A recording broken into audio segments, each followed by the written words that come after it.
किसकी? मेरे लीडर, मेरी जान, मेरे छोटे मोहतरम जनाब परवेज इलाही साहब दी। अच्छा। मैंने कहा निर्गोली, you have to do something. ओए होए। मैं कहा सर अंग्रेजी ना बोलो, मैनू घट समझ आउंदी है। ठीक है। कहते डिनर इट हैज बीन आज राती मेरे नाल। ओए होए। सीएम हाउस गया, बैठे आ, मैं वेखिया कि बंदे बैठे को 10-12। अच्छा यार पहले मैं कदी नहीं सन वेखे, ना मैं सियासत च वेखे, ना मैं वैसे मैं जिंदगी कदी वेखे। वो नवे चेहरे बैठे सन। कौन थे? उन्होंने थान लाए हुए। थान? कपड़ियां दे थान। कपड़ों के थान? हाँ जी, कोई नीले रंग दा, कोई पीले रंग दा, कोई जामनू, कोई ऑफ वाइट, कोई वाइट। यार जुराबां दे थब्बे लगे हुए। ओए होए होए होए। ते शूज, हाय हाय, ऐसा ऐसा शूज, तेरा मुंह ते कुछ भी नहीं।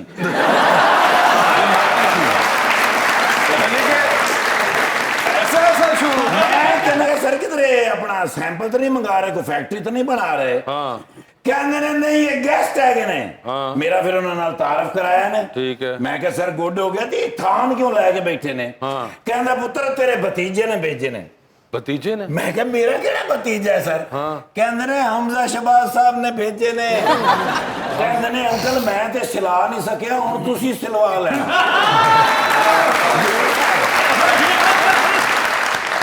थोड़ा प्रोग्राम किस जा रहा है? बड़ा अच्छा जा रहा है, मेरे पास ही मेहमान आए। ओ शबीर जान साहब नहीं है, अपना शबीर गुजर साहब। यस। मैं कहना जी ये जड़ा बाई इलेक्शन होया, होया ते 20 सीटां ते, लेकिन ना ਇਹਦਾ ਬਾਈ ਇਲੈਕਸ਼ਨ ਸੀ। जी बिल्कुल। ਉਹਦੇ ਵਿੱਚ ਸਭ ਤੋਂ ਪ੍ਰੈਸ਼ਰ ਦੀ ਸੀਟ ਕਿਹਦੀ ਸੀ? ਕਿਹਦੀ ਸੀ? ਮੈਂ ਤੁਹਾਨੂੰ ਪੁੱਛ ਰਿਹਾ, ਤੁਸੀਂ ਮੈਨੂੰ ਪੁੱਛ ਰਹੇ ਹੋ। ਅਫਸੋਸ ਗੁਜਰ ਸਾਹਿਬ ਵਾਲੀ। ਭਾਈ ਮੈਂ कहना ਸਾਰੀਆਂ ਸੀਟਾਂ ਹਾਰ ਜਾਂਦੇ, ਇਹ ਸੀਟ ਜਿੱਤਣੀ ਜ਼ਰੂਰੀ ਸੀ। ਬਿਲਕੁਲ। ਤੇ ਪੂਰੇ ਪ੍ਰੋਗਰਾਮ ਵਿੱਚ ਡਿਊਟੀ ਕਿਹਨੇ ਕੀਤੀ? ਕਿਹਨੇ ਕੀਤੀ? ਤੁਸੀਂ। ਯਾਰ ਮੈਂ ਕੀਤੀ, ਹੋਰ ਕਿਹਨੇ ਕੀਤੀ? ਯਾਰ ਅਜੀਬ ਆਦਮੀ।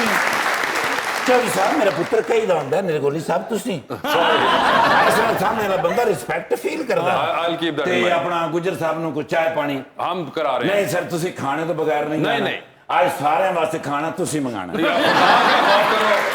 अभी वो जीते हैं, पहली बार आए। ਅੱਗੇ ਵੀ ਹਮੇਸ਼ਾ ਉਹਨਾਂ ਨੇ ਖਵਾਇਆ, ਜਦੋਂ ਵੀ ਗਏ ਅੱਲਾ ਦੇ ਹੁਕਮ ਨਾਲ। ਐਡੀ ਇੱਜ਼ਤ ਕਰਦੇ ਨੇ, ਐਡੀ ਇੱਜ਼ਤ ਕਰਦੇ ਨੇ। ਅੱਜ 2 ਦਿਨ ਪਹਿਲੇ ਮੈਂ ਗਿਆ, ਬੰਦੇ ਕਿੰਨੇ ਬਣਾਉਣੇ ਕਿ ਨਿਰਗੋਲੀ ਸਾਹਿਬ ਆਏ ਨੇ, ਇੱਜ਼ਤ ਤੇ ਇਤਰਾਮ ਨਾਲ ਬਾਹਰ ਲੈ ਜਾਓ ਤੇ ਉੱਥੇ ਬਹਾ ਕੇ ਪਾਣੀ ਪਿਆਓ। ਜੀ ਸਰ। ਲੇਕਿਨ ਨਿਰਗੋਲੀ ਸਾਰੀ ਦੁਨੀਆ ਦੀ ਇੱਜ਼ਤ ਕਰਦਾ ਸਰ। ਮੈਂ ਥਾਣੇ ਗਿਆ ਤੇ ਗੁਬਾਰੇ ਲਾ ਰਿਹਾ, ਥਾਣੇ ਇੰਜ ਸਜਾ ਰਿਹਾ। ਮੈਂ ਕਿਹਾ ਕੀ ਹੋਇਆ? ਕਹਿੰਦੇ ਕੈਦੀ ਉਹਦੀ ਅੱਜ ਸਾਲਗਿਰਾ ਹੈ। ਪੁੱਤਰ ਰਿਸਪੈਕਟ ਹੈ ਤੇ ਇਨਸਾਨ ਨਾ। ਗਲਤੀ ਹੋ ਜਾਂਦੀ, ਬਿਲਕੁਲ ਹੋ ਨਹੀਂ ਜਾਂਦੀ। ਬਈ ਇਸ ਪ੍ਰੋਗਰਾਮ ਦੇ ਵਿੱਚ ਮਜ਼ਾਕਰਾਤ ਵਿੱਚ ਕਿੰਨੀਆਂ ਗਲਤੀਆਂ ਹੁੰਦੀਆਂ ਨੇ, ਕੋਈ ਤੁਹਾਨੂੰ ਵੀ ਤਾਂ ਉਹਨਾਂ ਨੇ ਰੱਖਿਆ ਹੀ ਹੋਇਆ।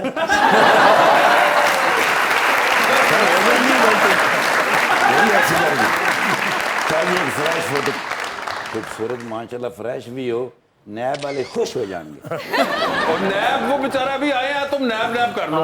नैब जो फसा दियो जी। नहीं फायदा सुनिया तुम नहीं फसने जब one selfish with you. No madam तो नाराज हो गए। मैंने इसलिए क्या हमेशा पहले पूछा करो। I am really sorry about that. Actually I am बगलोल टाइप इंसान।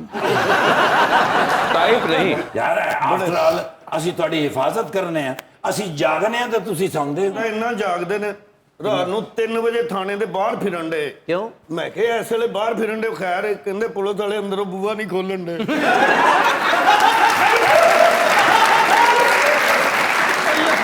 ਮੇਰੇ ਸੋਹਣਿਓ ਜ਼ਮਾਨਾ ਬਦਲ ਗਿਆ। परवेज इलाही साहब ਦੀ ਗਵਰਨਮੈਂਟ ਆ ਗਈ ਹੈ। ਹੁਣ ਅਸੀਂ ਥਾਣਿਆਂ ਦੇ ਜਿਹੜੇ ਦਰਵਾਜ਼ੇ ਨਹੀਂ, ਉਹਨਾਂ ਨੂੰ ਪਾਸਵਰਡ ਲਾ ਲਏ। ਅੱਛਾ। ਹਾਂ ਜੀ, ਪਾਸਵਰਡ ਬੋਲੋਗੇ ਤੇ ਖੁੱਲੇਗਾ। ਲੇਕਿਨ ਮੈਂ ਟਰਾਈ ਕਰ ਰਿਹਾ ਸਾਂ। ਜ਼ਹੀਨ ਆਦਮੀ ਭਾਬੀ ਨੂੰ ਕਹਿੰਦਾ ਦੀਵਾਰ ਤੇ ਕਿਰਲੀ ਕਿਉਂ ਹੈ? ਕਹਿੰਦੀ ਕਿਰਲੀ ਨਹੀਂ, ਸ਼ੀਸ਼ਾ ਲੱਗਾ ਜੇ। ਉੱਤੇ ਥਾਣੇ 'ਚ ਕਦੀ ਨਾ ਕਦੀ ਤੇ ਆਏਗਾ ਨਾ। ਤੇ ਜੇ ਨਾ ਗੁਜਰ ਸਾਹਿਬ ਆਏ ਨਾਲ ਤੇਰੀ ਸਿਫਾਰਿਸ਼ ਵਾਸਤੇ ਤੇ ਫੇਰ ਆਖੀ, ਕਿਉਂਕਿ ਹੁਣ ਅਸੀਂ ਇਹਨਾਂ ਦੀ ਮੰਨਣੀ ਬਲਕਿ ਇਹਨਾਂ ਦੀ ਮੰਨਦੇ ਆਏ ਆ। ਆਪਣੀ ਨੌਕਰੀ ਅਸੀਂ ਕਿੱਥੇ ਕਰਨੇ ਆ? ਇਜਾਜ਼ਤ ਹੈ, ਕੋਈ ਮੁਸ਼ਕਲ ਕੋਈ ਪ੍ਰੋਬਲਮ ਹੋਵੇ ਮੈਨੂੰ ਨਹੀਂ ਦੱਸਣਾ।